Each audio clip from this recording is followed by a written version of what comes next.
Nang mamatay si Moises na lingkod ng Panginoon, sinabi ng Panginoon sa kanang kamay ni Moises na si Josue na anak ni Nun, patay na ang lingkod kong si Moises.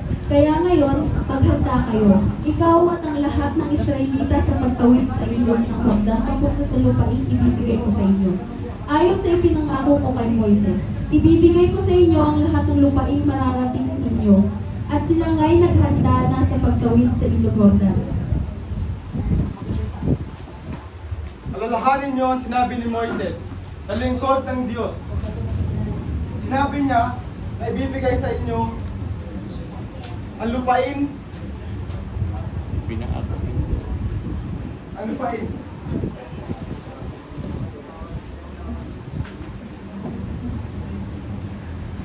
At may kapahingikan. Kapahingahan. Libutin nyo ang kampo. Sabihin sa mga tao na maghanda sila ng pagkain. Para sa ikatlong araw, mula ngayong gabi, ay tayo maglalakad papunta sa ilog ng Jordan.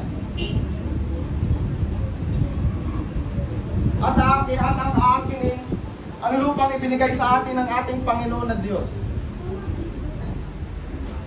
Pagkatapos, lihim na nagpadala si Josue ng 2 tao mula sa kampo ng mga Israelita sa Shittim.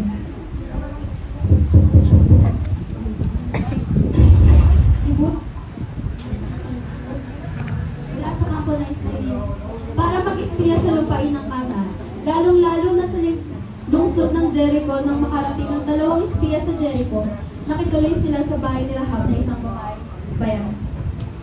Yumaon kayo at kilalanin ang lupain at ang Jericho. Nabalitaan ng hari ng Jericho na dumating ang Israelita ng gabing iyon para mag-espiya sa kanila.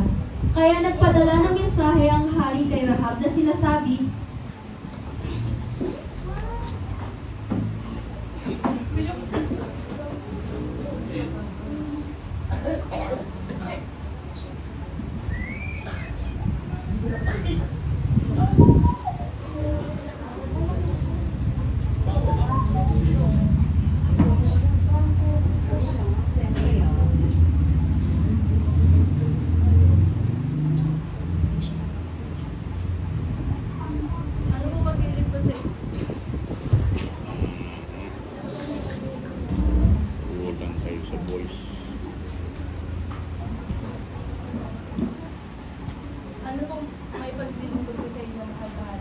Palabasin mo ang mga taong nakituloy sa bahay mo, dahil nandito sila para mag-espiya sa lupain natin. Totoo pong may mga taong nakituloy dito, pero hindi ko alam kung saan sila. Umalis sila ng madilim na at pasara ng pinto ng lungsod.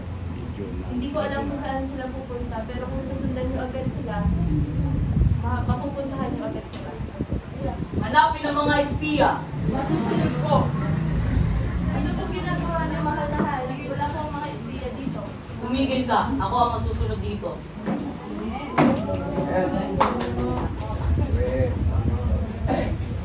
Pumansin, mahal na hari, ngunit wala pong mga espiya rito.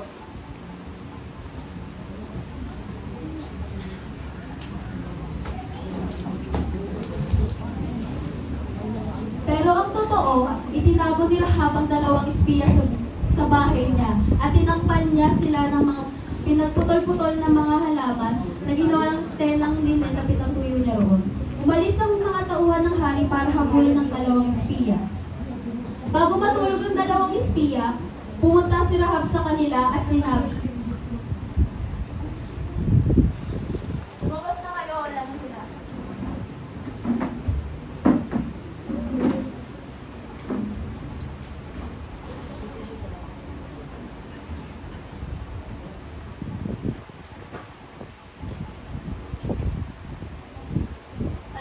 Alam kong pinagkaloob sa inyo ng Panginoon ang lupain na ito.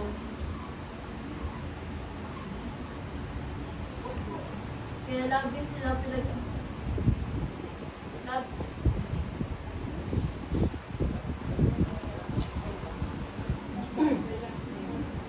alam ko pinagkaloob sa inyo inyo ng Panginoon ang lupain ito at labis ang pagkatakot ng mga tao dito sa inyo. Nang mabalitaan namin ito, kami ay natakot at naluwag ang bawat isa sa amin. Tataya namin ang buhay namin para sa inyo. Huwag niyo lang ipagsasabi ang pag-espiya namin dito. Hindi namin kayo gagalawin kapag binigay ng Panginoong ito ang lupain sa amin.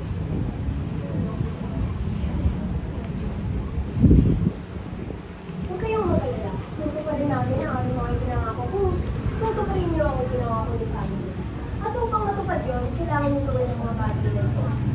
Una ay, panasulaan ng lumusob na aming mga kasamahan ay natali niyo ang punang bukid na ito sa inyong bahay at ipunin mo ang iyong mga magulang at kanilang buong sambahayan sa iyong tahanan. Nang sa gayon ay hindi sila madami sa kanilang buhay. Ngunit sa oras na may niisang matandang lumabas daan at imatay habang sumuway sa ating usapan, ay hindi namin ito magiging pananabihan. Subalit kung may mamamatay man sa loob ng iyong tahanan, ay magiging sakop pa nito ng aming konsensya. Kaya, mamarapatin niyo, ay upang matupad namin ang pinangako niyo sa amin, ay tutuparin na din ang mga kasunduan ito. At kung marami lamang, ay pakatandaan niyo, kung sa oras, na sirain niyo ang pangakong ito, at pagsabihin niyo sa iba, ang pinag-usapan natin, maaasahan niyo. Hindi ka nagpapagpapit sa mga pag-usapan. Oo, papayag ako. Pagkatapos, pinaalis sila ni Rahab at tinali niya agad ang pulang lubid sa bintana. Nang makaalis ng dalawang espiya, pumunta sila sa kabundukan. Doon sila nagtago sa loob ng 3 araw. Habang hinahanap sila ng mga tauhan ng hari sa mga daanan. Hindi sila nakita, kaya umuwi na lang ang mga tauhan ng hari, bumaba ng kabundukan ng 2 espiya at tumawid sa ilog at bumalik kay Josue.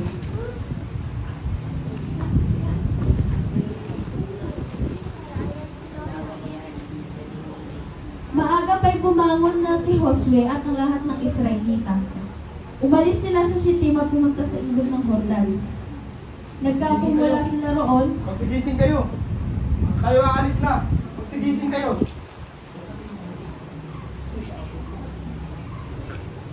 Samantala, isinarang mabuti ng mga nakatira roon ng Jericho dahil sa mga Israelita.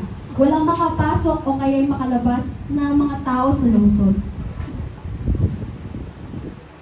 Sinabi ng Panginoon kay Josue, ipapasakop ko sa inyo ang Jericho pati ang hari at mga sundalo nito.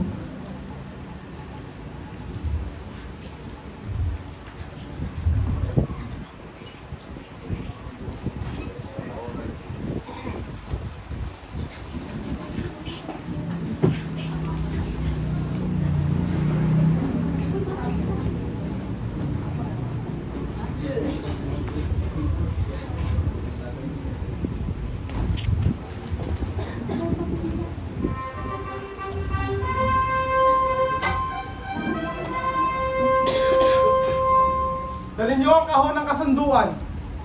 Ang pito sa inyo ay mauna at dalhin ang trumpeta.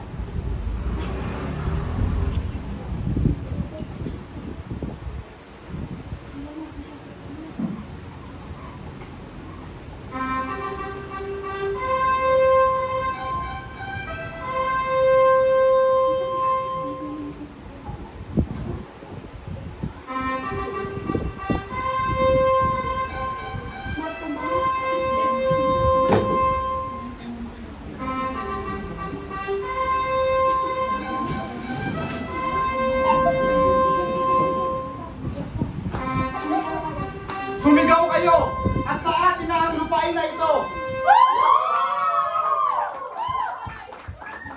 At dito na po nagtatapos ang aming kwento. Maraming salamat po. At ang mga karakter na gumanap, si Brother Angelo bilang Joshua, si Sister Karen bilang Rahab, si Sister Isa at Bea Monique bilang mga espiya, si Sister Faye at Leoline bilang mga kawal, at si Matt